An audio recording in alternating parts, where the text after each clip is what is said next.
You won't believe what happened the day Karen, the self-proclaimed queen of our neighborhood HOA, decided she had finally found a way to crush me once and for all.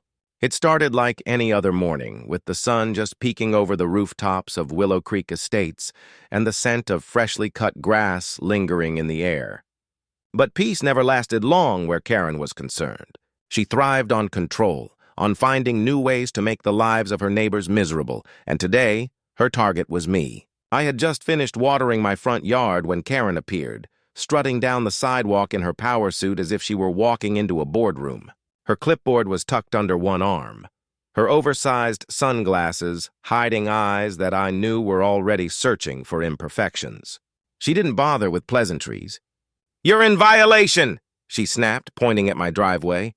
"Those cracks have gotten worse, and according to Section 4B of the HOA covenant, they must be repaired immediately. You have 72 hours before fines are issued."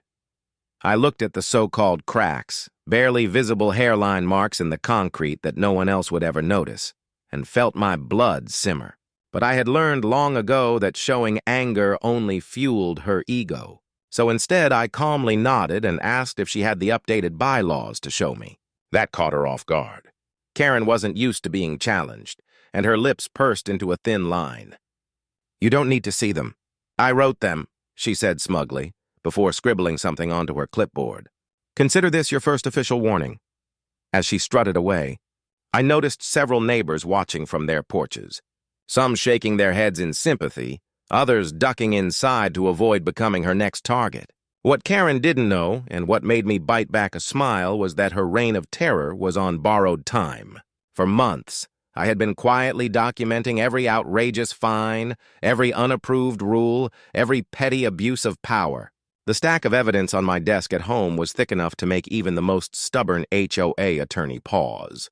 But I hadn't revealed my hand yet, because I had discovered something far more powerful than just complaints. I had found her biggest secret. 2 weeks earlier, while reviewing public property records, I stumbled across a shocking discovery. The HOA funds, which every homeowner paid into, were being mishandled. Thousands of dollars had been transferred into accounts connected to Karen's personal expenses. Luxury spa visits, online boutique purchases, and even a down payment on her brand-new Lexus SUV had been traced back to HOA money. At first, I couldn't believe it. Could Karen really be that reckless? But the deeper I dug, the clearer it became. She wasn't just a control freak, she was stealing from her neighbors under the guise of community management, and that was the key that would finally bring her down. Still, timing was everything.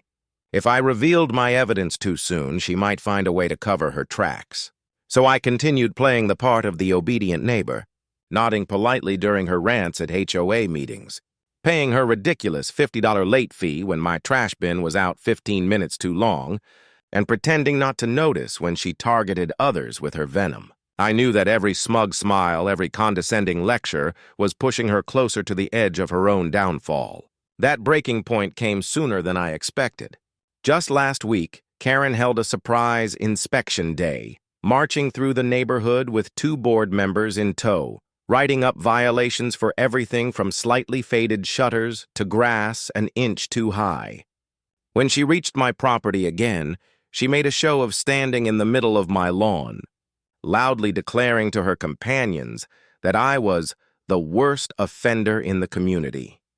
She cited me for the driveway cracks again, for improper edging along my flower beds, and even for having wind chimes that she claimed were too loud. My neighbors watched in silent horror as she tore me apart, and I could see the pity in their eyes. But I didn't argue. Instead, I smiled, thanked her for her feedback, and told her I would be in touch soon. The confusion on her face was almost worth the months of misery. She thought she had humiliated me, but in reality, she had just given me the final piece of leverage I needed. Because what Karen didn't know was that I had scheduled a private meeting with the HOA's financial auditor and 2 members of the board who had grown increasingly frustrated with her tyranny. The evidence was undeniable, and once it was presented, there would be no way for Karen to talk her way out of it. That night, as I sat at my desk reviewing the documents one last time, I couldn't help but feel a sense of calm wash over me. For the first time in years, I wasn't afraid of Karen. I didn't dread seeing her car slowly drive past my house or worry about finding another violation notice taped to my door. Because tomorrow everything would change. Tomorrow, the Queen of Willow Creek Estates would face her reckoning. The next evening, the HOA meeting hall buzzed with uneasy energy. Residents whispering as Karen strutted to the front like a dictator addressing her subjects, her red blazer and oversized sunglasses giving her the air of untouchable authority. She began the meeting by lecturing everyone on discipline and standards, waving her clipboard like a scepter as she rattled off new fines for lawn edging, garage paint colors, and even children's bikes left in driveways. When she finally called for open discussion, her smirk made it clear she was hoping I would speak so she could humiliate me again. I calmly rose and said, "Actually, Karen, I'd like to talk about the HOA finances." Her face flickered, but she quickly sneered. "The finances are in perfect order and you wouldn't understand them." I opened a thick binder and laid out documents, bank statements showing thousands of dollars in HOA funds spent on spa weekends, boutique purchases, and even the down payment on her shiny Lexus. Gasps swept the room as I read the charges aloud, while Karen stammered that they were lies. But then 2 board members stood and confirmed they had already verified my evidence with an auditor. The room erupted in murmurs as Karen's composure unraveled. She slammed her mug down, shouting, "You can't do this! I am the HOA president. I make the rules here." But the board chair raised his hand and called an emergency vote. One by one, neighbors' hands lifted into the air until nearly everyone had voted for her removal. Karen spun in circles, searching for support, but no one defended her.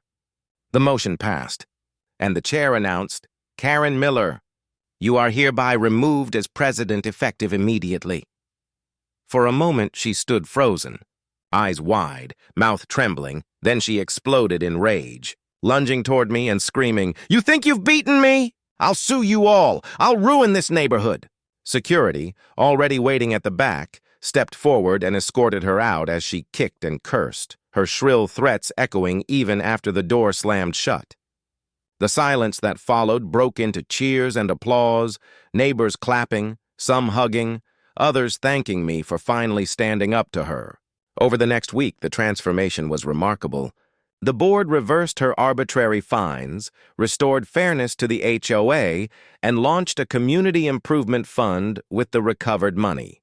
Kids rode their bikes freely again, families put up porch decorations without fear, and for the first time in years, neighbors lingered outside chatting instead of hiding behind closed blinds. Karen, meanwhile, faced legal trouble when her misuse of funds was reported, leading to charges of embezzlement and fraud. Her Lexus was repossessed, her bank accounts frozen, and instead of strutting around Willow Creek, she was spotted in an orange vest picking up trash on the freeway as part of her community service. The woman who once ruled our neighborhood with fear now couldn't even set foot inside it because of the restraining order issued after her arrest. Sometimes I still catch myself expecting to see her marching down the street with clipboard in hand, but all I see are neighbors laughing, kids playing, and peace finally restored. Karen had believed she was untouchable, but in the end, her arrogance was her undoing, and Willow Creek Estates was finally free.